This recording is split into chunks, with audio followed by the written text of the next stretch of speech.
The Human Founder Podcast by Gali Bloch-Liran.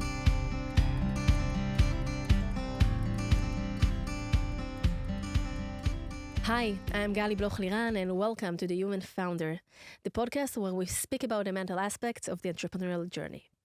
Entrepreneurs often describe the emotional roller coaster that is embedded in being an entrepreneur or investor, where you experience the lowest of lows when your father suffers from a stroke, which makes a wake-up call to you to get your act together, and the highest of highs that sometimes you believe that it's just not yet has to come. And it's from that place of uncertainty, the need to constantly self-manage ourselves, keep up our energy and be mentally resilient in order to deal with everything. Well, it's not easy.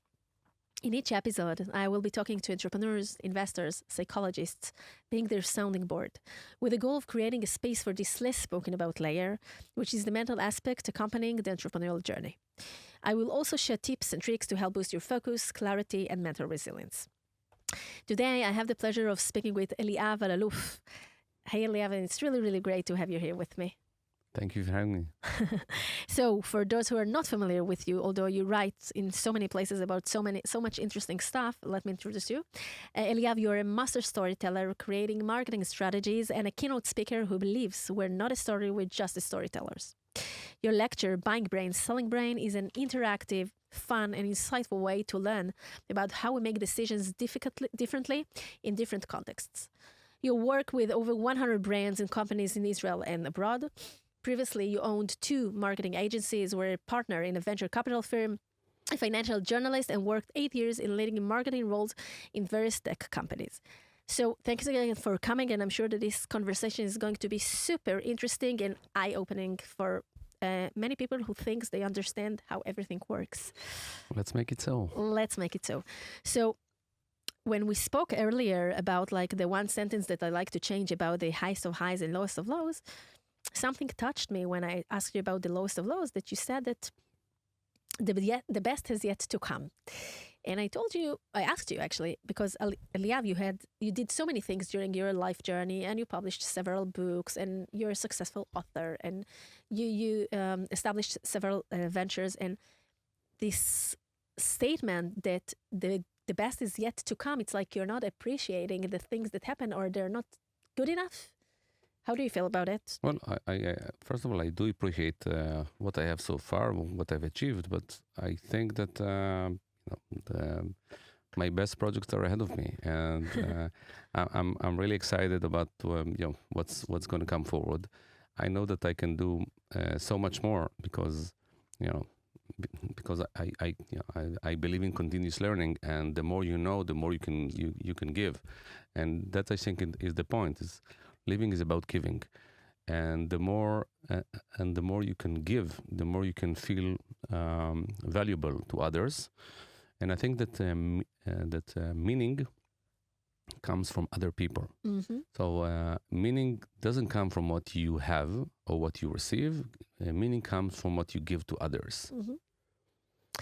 It's not, it takes us sometimes years to understand that the giving is actually a bit selfish, It's a bit selfish because once you give to someone else, you feel much better. Yeah. You really do feel better. So even looking at it from this perspective, from this point of view, that giving to others actually makes us feel better.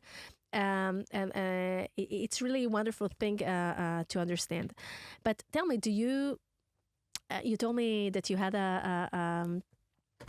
of your class gathering, a reunion, the class gathering a couple of months ago, and that you didn't go.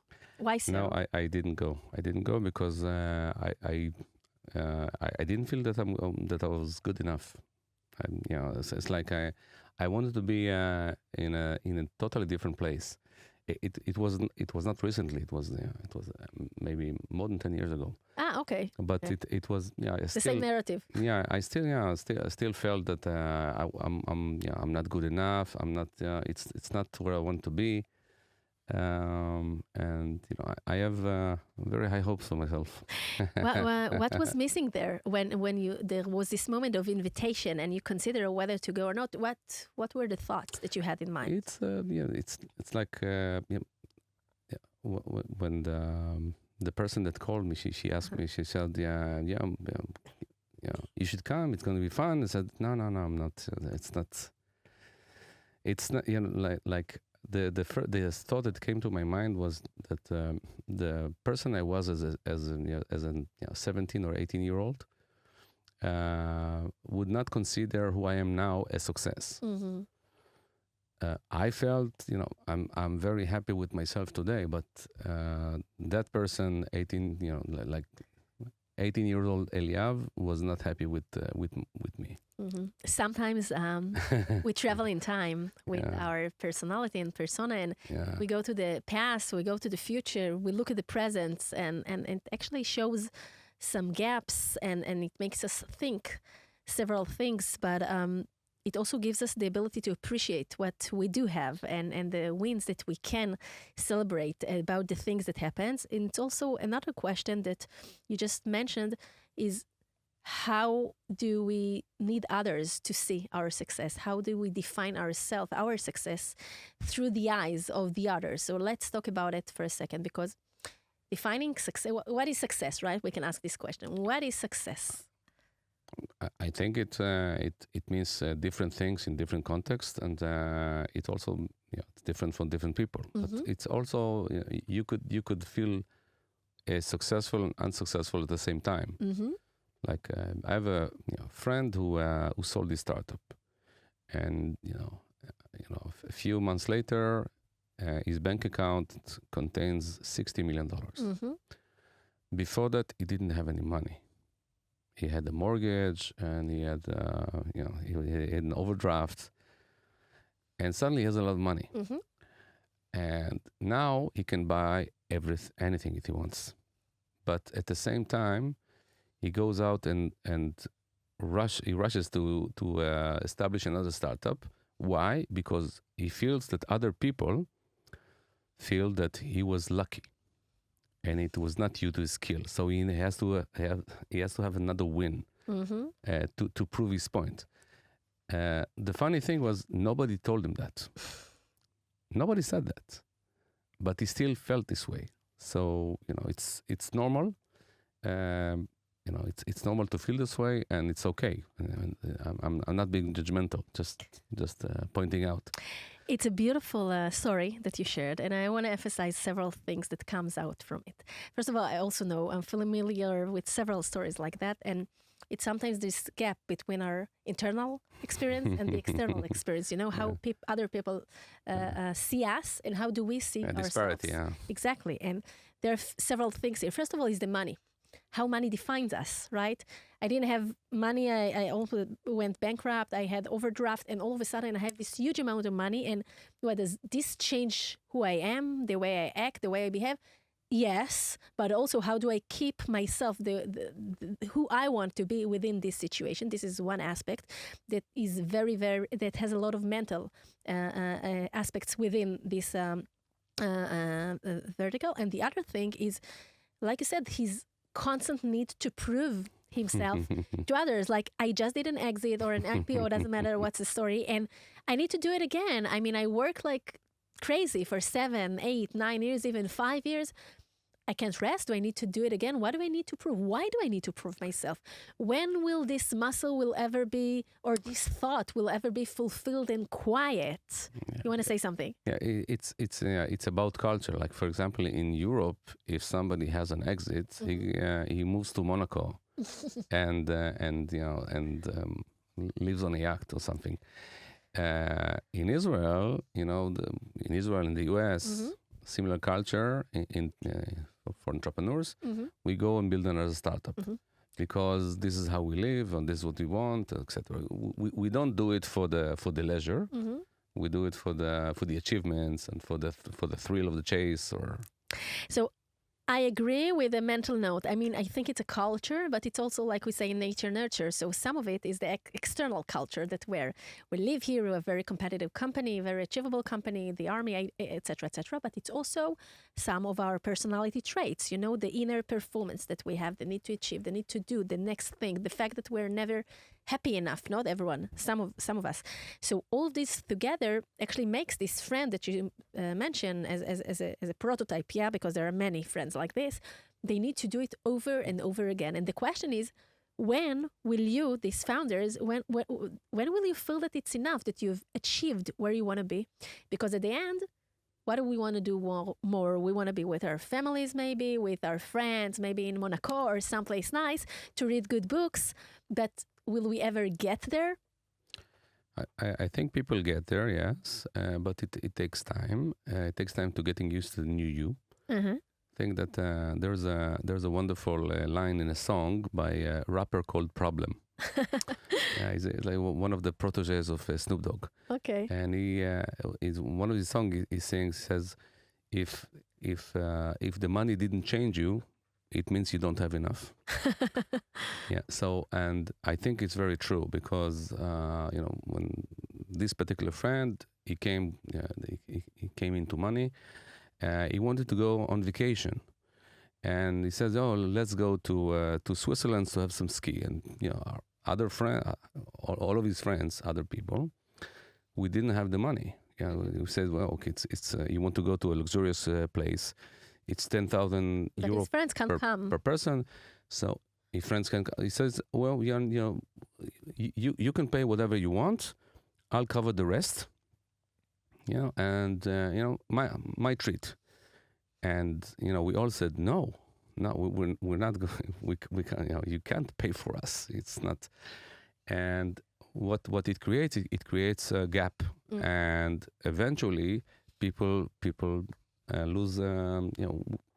You lose the friendship because you're not on the same wavelength. Now, he doesn't have any concern about not having money or having to work. Or he doesn't know what things cost. He doesn't care. He does care as a father, but he doesn't. It's not meaningful to him. Usually, when you buy something, you feel this tingling in the stomach. That's wow, it's expensive. He doesn't care. For him, it's number in digit on the account. We can talk a lot about how money and financial thinking and abundance impacts what we do. And actually, I'm going to have like 1 or 2 episodes specifically on this topic. But I do want to take this to the direction of, we began from how do we define success? Yes. And first of all, the way I see it, and I think this is also true, everyone defines success in a different way. And my success is not your success. And we have to fine-tune the things to what's right for us. And also at this period of time, it may change. Like you said, Eliav of 18 years old is different than Eliav of 30 years old and 40 years old. And we need also to see our evolvement within it. The second thing is that we have to be aware to the different cognitive biases that different people have about this thing, because all the time we feel this struggle, right? What do they think? What do we think? Where lies the truth? What do we need to go according to? So this is something that we need all the time to fine-tune to ourselves, the way that we see success, and to pursue it in the way that is true to us. And I want to take this opportunity to go back to the fact that you didn't want to go to this reunion of your class. We'll get back to it. And because you didn't feel successful enough at the time. And I think about the 3 things I've learned this week, which is blog that you're writing for many years. You'll elaborate it in a second. And I read it personally because I really see a lot of wisdom and knowledge there. And also you do a very good job in, summarizing a lot of knowledge into bullet points that makes us tick, So first of all, I want to ask you to share with us a little bit about your journey in this, because I know how hard it is to continue with this all the time from week to another. Beside the fact that it's fun and you feel like that you're growing, it's also very difficult to have this inner commitment to it. And why do you do it? And later on, we'll speak about things that you took from there. Well, first of all, the 3 things I've learned this week is a column that I published on Facebook. And at the beginning, it was just, a one-time thing that I decided to share. I used to do it every Saturday. I would sort of like kick back and relax and think about the week that has been, the week that's coming, and try to make sure that I'm in the right direction, and summarize to myself what are the things that I've learned and what do I need to improve. And one day, it was 6 years ago, I published 3 insights. And I received like 800 likes or something like that, and I said, "Oh, people like it, so I'll publish another one next week." And I did, and this one also got 700 likes, and I said, "Well, the people like it, and I'll do it again next week." And I did it again. On the 4th week, it was Saturday, and I went out on a Friday, and I woke up late. And I think it was like maybe 10 o'clock, 10 in the morning, and I see about 22 messages from people saying, "Hey, where's the 3 things you learned this week? We're waiting for it with the coffee." The expectation. And people were expecting it. It became like a habit for them in only 3 weeks, and the people were like angry with me, and lots of feelings came out there. What's going on? Where's my stuff? Because, like you said earlier, it's not about you. It's not about you. It's about what it makes other people feel at this moment. Yes. So I began publishing it, regularly at a specific time. So before 8 in the morning, I will publish the post, and the dopamine levels are rising up because they know already that they... and then I started, preparing it beforehand, because it has to be very good, and people comment on it, and people talk about it. And with time, I had to keep it up. Now, you can't just make up stuff from your own insight. So I started reading articles, reading books, doing research, asking smart questions, and trying to resolve them, and etc. So I raised the bar for myself, and the more I raised the bar, the more people expected from me. And the more I did that, the more I didn't notice it, but I was really advancing in every respect, because if I did a research about psychology or about marketing or about whatever, I asked tough questions, and I discovered some interesting. A lot of the stuff that I dealt with was debunking myths. Like, for example, a very famous book, Think and Grow Rich, and I found out it was a total fabrication. I remember. Yeah, and this kind of stuff, the more you dig in, the more you find, and it's really interesting. And the thing is, you don't notice it, but you become like smarter. But at the same time, you feel that you're not, you don't know much. So it's. You said so many things. We're going now to break it. Like we said, living is giving, right? So you continue to live, you still continue to live, and you give others, but at the same way you give yourself, because you grow your container, you grow your wisdom, your brain, your knowledge, your inner machine learning in the things you learn, and the way that you know how to analyze things. So this is about living is giving. But you said one sentence, you said several. One thing that caught my attention is, I have to keep it up. And I want to ask you why. What is this mechanism that you have, like many other founders, and I can say humbly also like myself? Why do we have to keep it up? Why we cannot wake up one Saturday morning and tell ourselves, I'm tired. I think I don't feel like to do it anymore, or I don't feel like do this podcast this week anymore. But still, I wake up and I do it. So what was it for you? I think it's the answer for you and for the other founders and for myself as well is that there's something beyond what we do, and it's what we are. And I think that when something becomes part of your identity, it's not a question of whether I do it or not. It's who I am. And, no matter what, I know that I'm going to wake up in the morning, on Saturday morning, and publish this these posts, and it doesn't matter if I feel like it or not, it will happen. And It's beautiful what you say, and I want to take it to the entrepreneurship world, which you are an entrepreneur in every manner of speech, and founders often find themselves struggling with so many things, financial difficulties and co-founders challenges between them, and things that happens at home, and things that happens with the investor, and financial crisis that we have now, economic crisis that we have right now, and so many things in this roller coaster. And yes, sometimes they feel that it's overwhelming, and they would like for a second maybe to drop everything, and just leave everything and continue with their life. But it's like it's seconds from this thought to the understanding that no, it's beyond what we do. It's who we are. It's what we are. It's part of our identity. And it goes to the same founder that you spoke about, the friend, that he continued to do it, not because he needs to make more money, because it's part of who he is. It's part of his mission in this world. It's part of his destiny, and he can't be anything else. At least that's what he thinks. So this is about the keep it up. And the other thing that I marked that was very beautiful, you said, I raised the bar to myself, okay? And you also mentioned I didn't notice the involvement.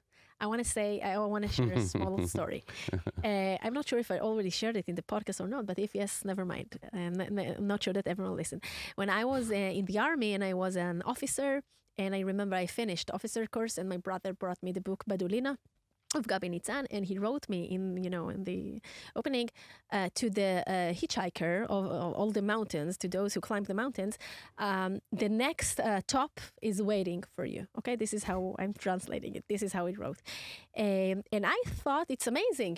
He's like nurturing my performance, my need to achieve. He talks to me already about my next performance, about my next achievement that I need to make.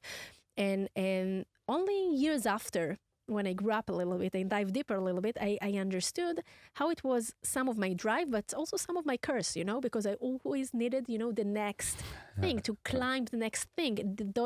Didn't stayed enough in this moment. But some of the things that it happens that you don't look back to see all the things, all the climbs that you already achieved, all the things, all the mountains that you already conquer. And in that manner, I go back to your story. You published every week a new 3 things I learned this week. And you just were into it. You were part of it. It was part of you. And all of a sudden, when you get a reflection from the external world, listen, we wait for it. Listen, it gives us so much. This is something, again, I go back to living is giving, that it fulfills so much, and it creates such a sense of happiness and meaning, which is amazing. Yeah, once you get the feedback from the environment that this is useful, so you give more. There have been several points that I felt that maybe people don't appreciate it, or it's not relevant. And then I get a call from CEO of a big company and says, "Can you send me that post in a PDF format? I want to share with my management." I said, "What? Really? Seriously? You're?" He said, "Yeah." And then another a professor from major university is calling me. Said, "Listen, I'm sharing. We have this WhatsApp group for the team, and I'm every Sunday we're discussing your Saturday post." But really, I had no idea. I had no idea. So it's you get feedback from all kind of wonderful places, and the feedback is important because giving is about somebody there to appreciate. That if you have enough of people of the kind you care about and they respond, that's great.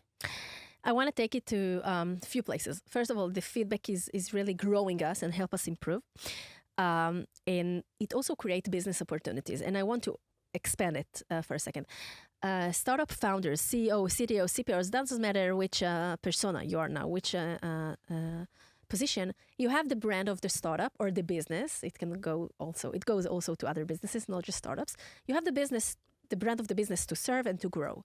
But the other brand that you have is actually you, like we say, like I think it was Tom Pertz said, me Inc., right? I need to also grow my persona, my personal branding. Now, I'm not going to dive too much to personal branding. You will do it in a second. But one of the things that, and we'll expand it now on the conversation on marketing, but not from the ordinary direction of marketing, but what are the mental aspects of marketing and why sometimes it's difficult for those who needs to lead it. So the point that I just want to touch base here with the 3 things I learned this week, that by doing so, you also became a thought leader in this arena. People and businesses knew that you ride on these things, new technologies, on cognitive biases, on psychology within leadership, etc., etc. And it created a new ecosystem to you of business opportunities. This CEO that shared it with his leadership, later on, it can also create a business opportunity, just like that my podcast create later on business opportunities. Now, what startup founders and C-levels do not understand that they need to nurture this persona, and they need also to learn how to bring it to the front. And it's not always easy, but, and we'll speak about why it's not easy, but it also helps their startup to evolve. And this is also some of the mental muscles that we actually need to strengthen. Well, first of all, you raised some very major points. The point of personal branding. First of all, it's good for some people. It's not good for others. So, yeah, you have to find the right place for you, the right format, the right balance. Yeah, some people are good with podcasts. Some people are good with writing. Some people are good with videos, and some people prefer not to be. This is the brand out at all. And that's also fine. Mm-hmm. I mean, it's not nothing wrong with that. But it's a choice. It's well. What I want to emphasize is that all of us, as executives and as managers, we need to think about it and then to make a decision how we want to respond to it. Now, the very important point that you're making, that some people find marketing something that is not natural. Mm-hmm. And that's a very, very powerful point, because most entrepreneurs come from scientific background, from mathematics or science, and software engineering, etc. They come from a world of exact science, of things where there is one right answer: 1 + 1 = 2. When it comes to people, usually there is no one right answer. Usually there's more than one. And sometimes the opposite of a right answer is another right answer. Mm-hmm. Now, people who come from scientific background find it puzzling. Another issue that they struggle with is that they believe that value resides in something that is physical, in actual work. For example, if I write a book, the value is in the content of the book, not in the marketing of the book. And if you want to look at life in a more realistic way, mm-hmm. you will see that there's value both in the content and in the marketing. I can give you an example if you want. Yeah, why not? If I ask you, is the price of Roladin donuts justified? 15 shekels per donut. Most people say no. It's too expensive. I can buy a donut for 3 shekels, mm-hmm. right? Like 1/5 of the price. And then I'll say, okay, if I'm going to the store to get to buy donuts as a gift for you, which one do you want? Do you want the 3 shekel donut or the 15 shekel donut? Of course, the 15 shekel. The 15 shekel. So is it worth the money or not? Of course it is. Or it depends if you're asking functionally mm-hmm. or emotionally. Everything has also an emotional or intangible value. Mm-hmm. The intangible is something that is how do I feel about it? Towards my, how does it reside with, how does it sit with my identity, mm-hmm. and how does it makes other feel towards me. Just one sec. The way I like to see it is actually everything in life. I think we sell experiences, also to our children, also to our colleagues, to our co-founders, to our vendors, everyone that we're in interaction with. We actually sell an experience. And the user experience that we have in tech, it's not just about where the button is, it's much deeper than it in the philosophy of it. What will make my user, my client, to feel best, when he uses my product, when he uses my service. And it goes to our attitude, the way we speak. It goes to our body language. It goes to the pricing. It goes to the package. It goes everywhere. And that's why when you're differentiating between the functionality and the emotional part of it, Yes. so once we sell experience, and if we can make other people understand this experience and value it, then we can also take the premium of the extra charge on it. And I like to see that everything in life is experiences. But by the way, the word premium, yeah, it's also an indication that the person feels that the value is is supposed to be in the product and not in the marketing. So you have to excuse. You find an excuse to justify the price. But my point is that sometimes, in some occasions, the high price, is actually a value in its own right, because it has a marketing differentiator value. Also. It tells me if the product is good or not. If I'll give you a funny example. If let's say that your partner wants to buy you a gift, now he can get you an IKEA bag for that costs $2, and he can get you a Louis Vuitton bag which costs $5,000. Which one would you prefer? Well, obviously. The IKEA bag is bigger. But it's not the functionality, it's the emotional and the experience. And this is also the reason why they produce only a very certain amount of pieces every year to create this demand. So the point is that when somebody buys a $5,000 bag, the price of the bag is not, it's part of the value, not just the cost. It's the reason why if Louis Vuitton would sell bags for 50 shekels, less people will buy them, not more. Well, actually, I didn't think about it before, but in the word premium itself, you actually have the premia. And the premia is the gap between the cost of goods, between how much it costs you, and the value that you add on it. And this is actually the premium. Yeah. I can give you a hint. How can you tell if somebody does not understand marketing? How?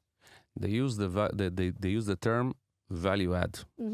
If somebody uses the word value add, they don't understand marketing. Because it should be inherited within, intrinsic. Yes. The value should be intrinsic in it. It means that he believes that the value is only in the product and the service, and then you have to make an excuse of why do you charge more, or it's value add. I mean, But I want to have a value also from the first, dollar that I pay for the product, not just from later on.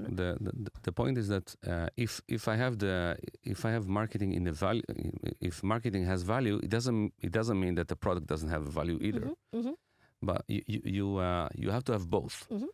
And the smart way is really to know how to do it in a very organic and you have an right at Apple the Mac Air, right? Air Mac? Yeah. Or Mac Air, how do you call it?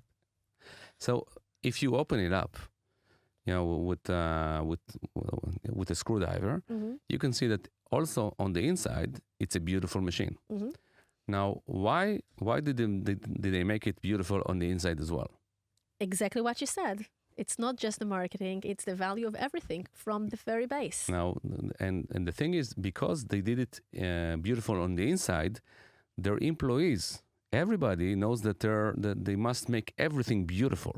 And it not also just gives them a sense of satisfaction and contribution to the product, to the process, to everything. So, I mean, when you talk about values, and it starts with the things that don't make sense.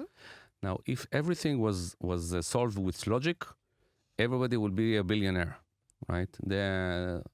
Most of the success that we see comes from illogical behavior or something that doesn't make sense, or something that appears to be this guy has no chance. No, that's not the way. Everybody knows that the way what are they doing? Like 20 years ago, people say that you cannot build a consumer tech product company from Israel. Because what do we know about the housewife in Cincinnati? And 10 years later, you see that you have Israeli unicorns that are rising and doing it with chutzpah. Mm-hmm.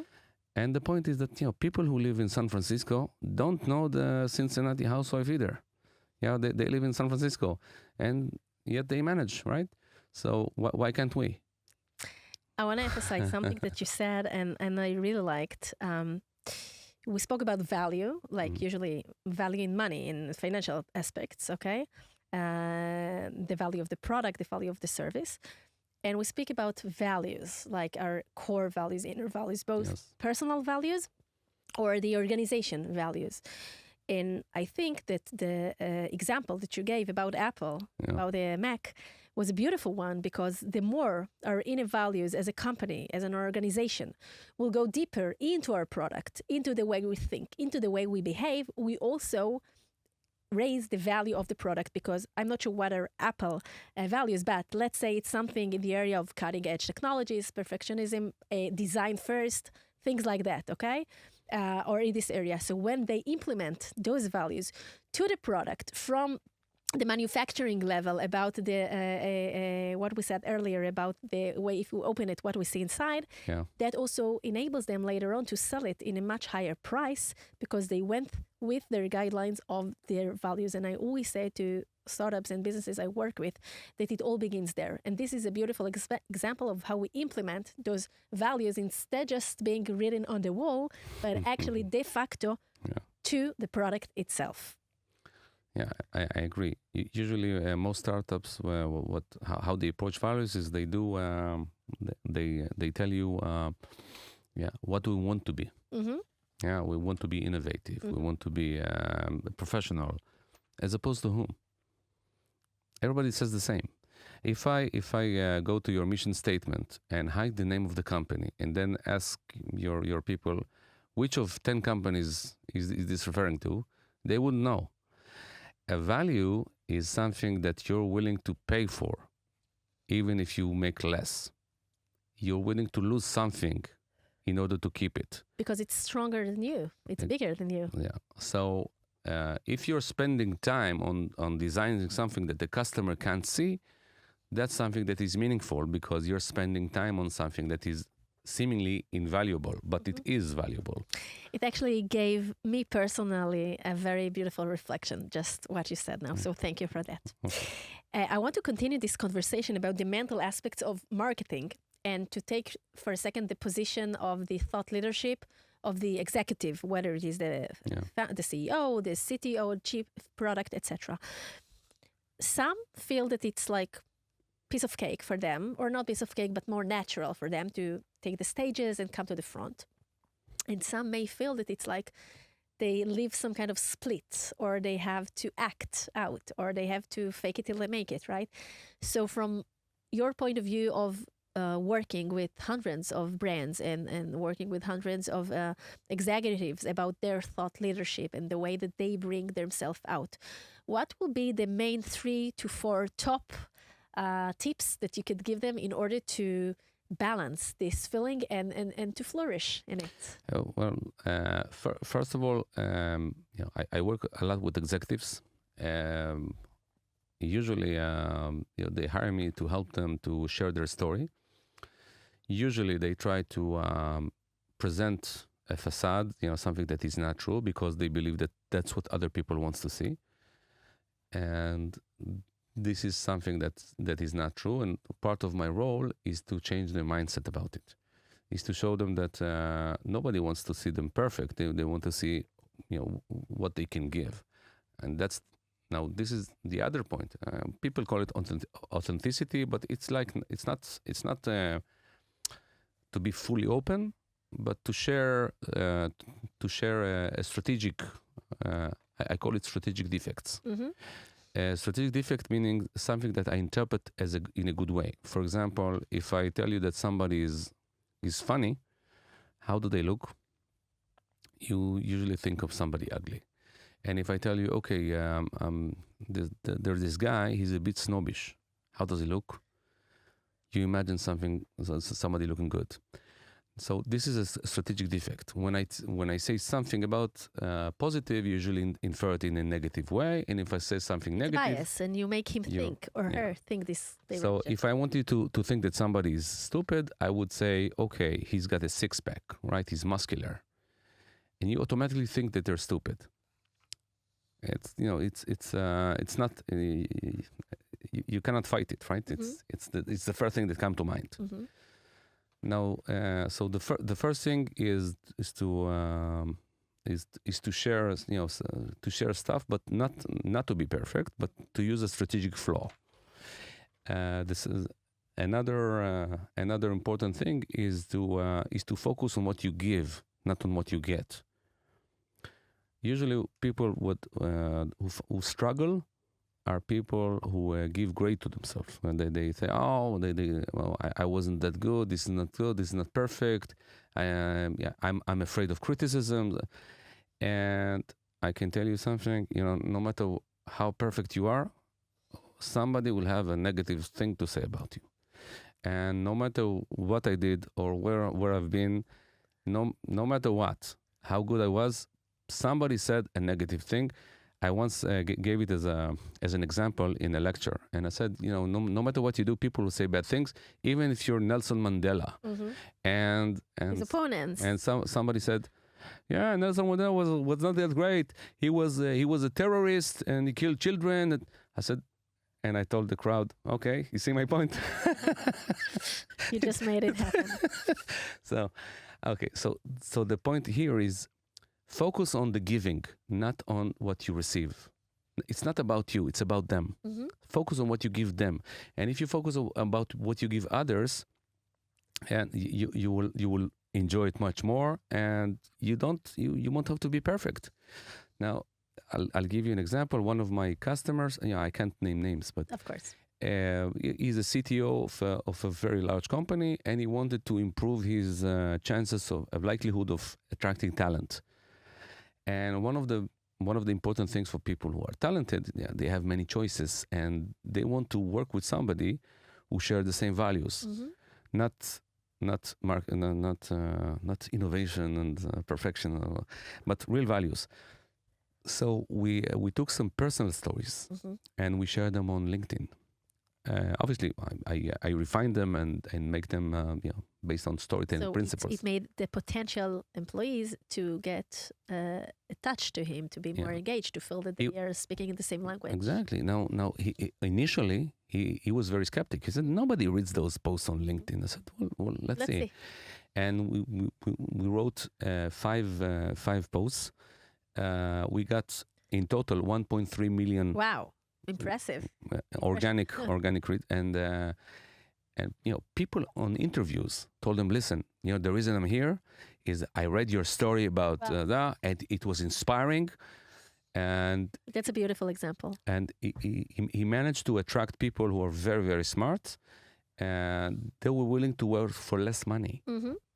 Just to work with him. Yeah, I mean, it's not they didn't give up everything, but they. Of course.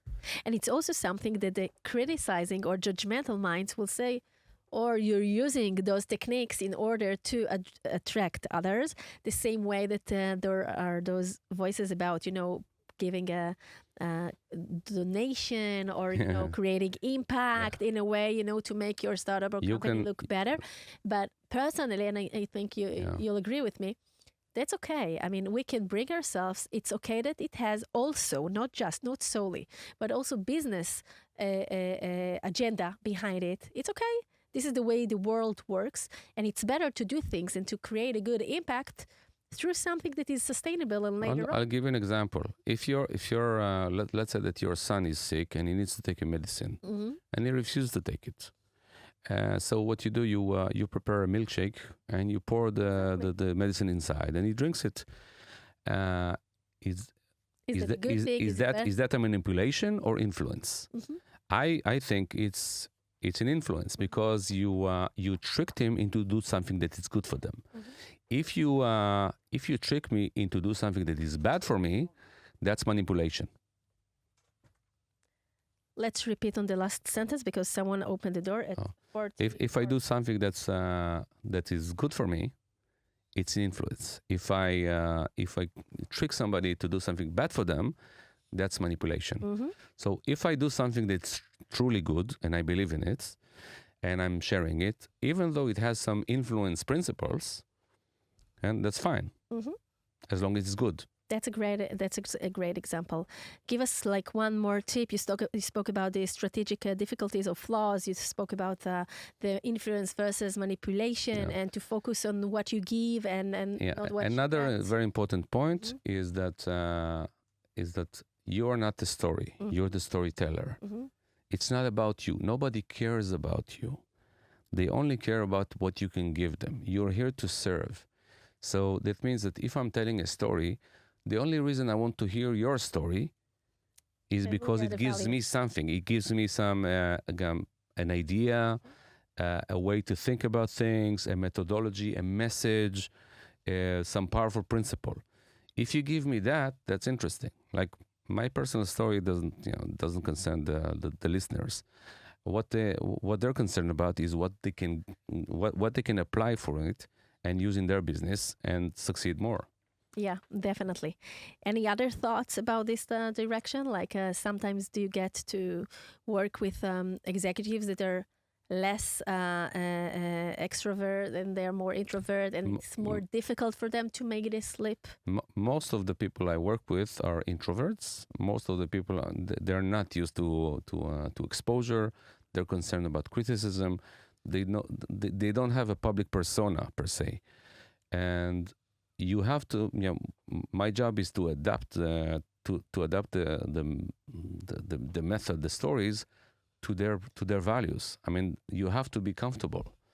So there is no right way to do it. Right? There is no like a clear and cut system of do 1, 2, 3 and that's it. You have to feel good about it. So it's very personal, and it's not something I can impose, but it's like a combination. We do together. We create something. You just spoke about it, and you have your book here too. How did you translate it to English? To be a plasticine? Do you have a translation of the name? Literally, it's translated to be plasticine in the world of bolts, but. A more common term would be Play-Doh. Okay. People say Play-Doh. Yeah, Play-Doh. So I think that this being Play-Doh, and I didn't read yet the book. It's for me now. You gave it to me. But all of the posts that you recently in the last few months published on Facebook and other platforms. So you actually speak about how we are being elastic and how we're being honest and true to our values, to our guidelines, to the way that we want to see things, adjusting ourselves to the circumstances, right? Because the world is changing and the environment is changing and the pace is much higher. And how do we keep our own guidelines, inner guidelines, in front and together with everything that happens outside? And I think that it is in direct continuation to what you just described about this introverts or extroverts and the CDOs, etc. They are playing a game, right? It's being a founder in a startup. It's part of playing in. These are the rules. There are certain rules that we need to play in order to be in this journey. We need to raise funds or to be bootstrapped if we're successful. We need to I look at it as a game of the game of life. A game of conflicts. You have a lot of conflicting demands. Like for example, if I'm a CEO or a chief whatever, VP R&D, what I want is I really want certainty. I need to know what's going to happen tomorrow, next week, next month. I need to have a plan. I need to know what everybody's doing. Now, this is one need, but the flip side of this coin is that if I can get other people to do that, it means that they're not talented. I mean, if you're doing a work of a talented person, there's no way I can tell you what I'm going to do next month. There is no way. The only way for me to do it is to lie. That's number one. Number two is why would I want to work in a place that asks me to know in advance what I'm going to be doing, so they can replace me. Now, this is a conflict. I mean, talented people usually don't work in a factory. Why? Because in a factory, everything has to be known.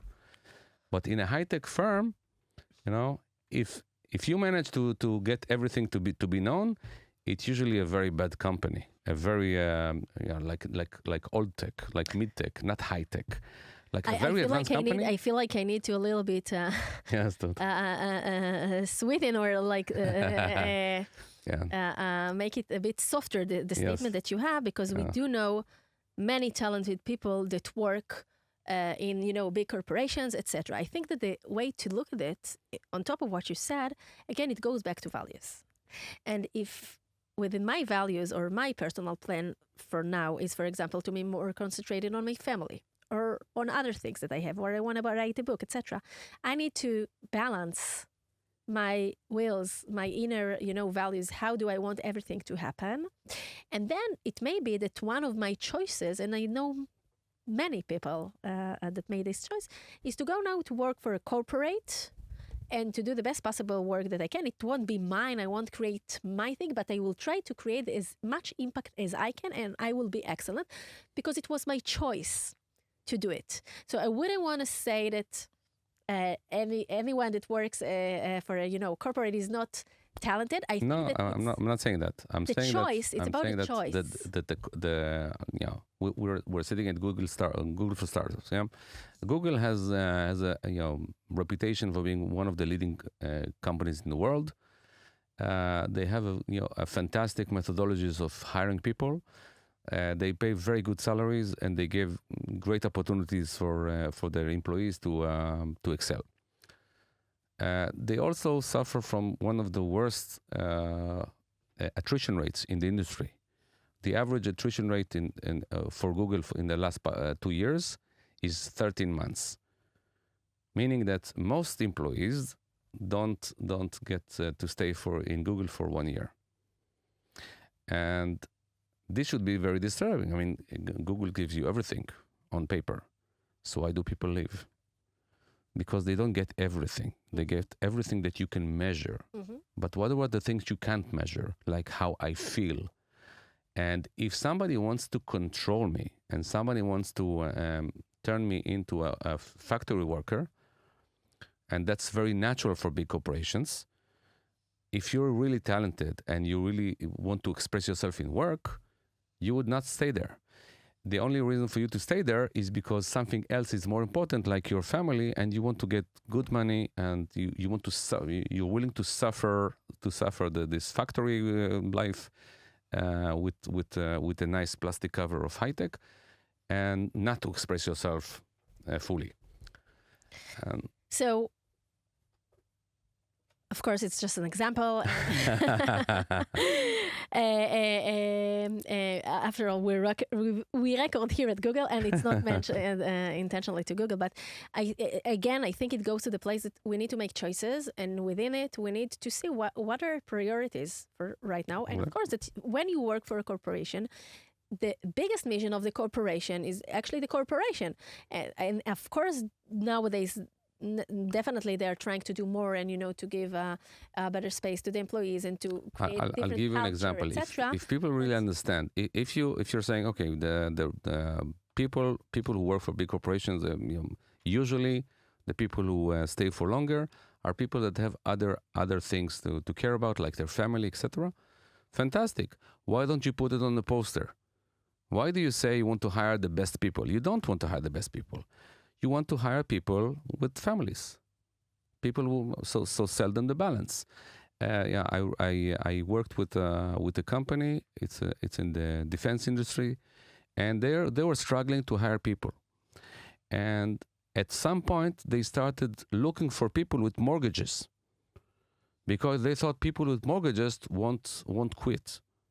It didn't help either. They need stability. Yeah, they thought that, but that's not the way to go about it. If you want to hire good people, what you need to do is stop making certainty your top priority, and stop learning to accept some uncertainty.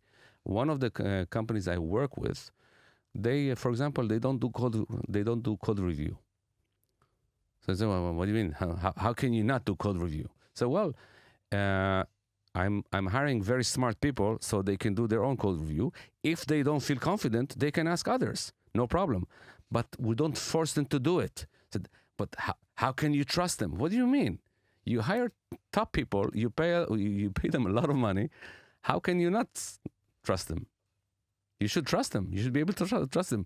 So now it's very hard to explain. Mm-hmm. It's also hard to measure sometimes. But this is the things about culture, and as we all know the sentence that culture eats strategy for breakfast, right? We all quote it and we all know it, but this is exactly it. If I'm taking it to the meta level, because we have to hit the pause button in a second. We spoke about experience, and at the end, or at the beginning, actually, people want to feel good, to have a good experience in their workplace. Doesn't matter small startup, huge corporation. And it goes back there to the values. It's not added value. It's the value. It's the thing. It's the product. It needs to be felt from the first interaction, this trust, this transparency, the things that make people feel bigger, that they can be authentic, that they can bring themselves into it. And then later on, it will also be easy for them to create the brand that will speak the same language as the company. And that will be the best marketing because it's also an authentic marketing. Eliav, we need to hit the pause button. We have so many more things to discuss. We didn't even touch base all the things that I wanted, but never mind for the next time. I do want to say something, if I may. Yeah. That I do hope that in the next time that there will be again a class reunion or whatever gathering that there will be. You'll feel great to go, and you'll feel that you have so much knowledge and impact to share and to give to people, because living is giving, as you said beautifully, and it's not about what you get, it's about what you give. So you need to follow your own rule. And I really want to thank you for joining me today. I took many things from you. My pleasure. I really want to thank you for that. People and founders or managers that wants to reach out to you, where can they find you? Well, you can find me on LinkedIn, on Facebook, Instagram, TikTok. Everywhere. Yeah, I have a website. Great. I work in English and in Hebrew. I do. I've worked all over, really. I worked, studied, and lived in 25 countries. That's it. Just 25. This is for the next episode. Thank you again for joining me. To our lovely listeners, we're going to hit pause until the next episode. That's also something I say to the entrepreneurs in my clinic in between sessions. If you enjoyed listening, I would really appreciate it if you share the podcast with people who you think would derive value from it. Thanks to the amazing studios at Google for Startups that allow me to record all this content in here. Feel free to visit my website at galiblochliran.com and leave your details there if you wish to be updated and learn more about the mental aspects of the entrepreneurial journey. Also, be sure to follow my podcast, The Human Founder, in any of your podcast apps. Let's hit pause. Till next time. Thanks, Eliav. Thank you. The Human Founder Podcast by Gali Bloch-Liran.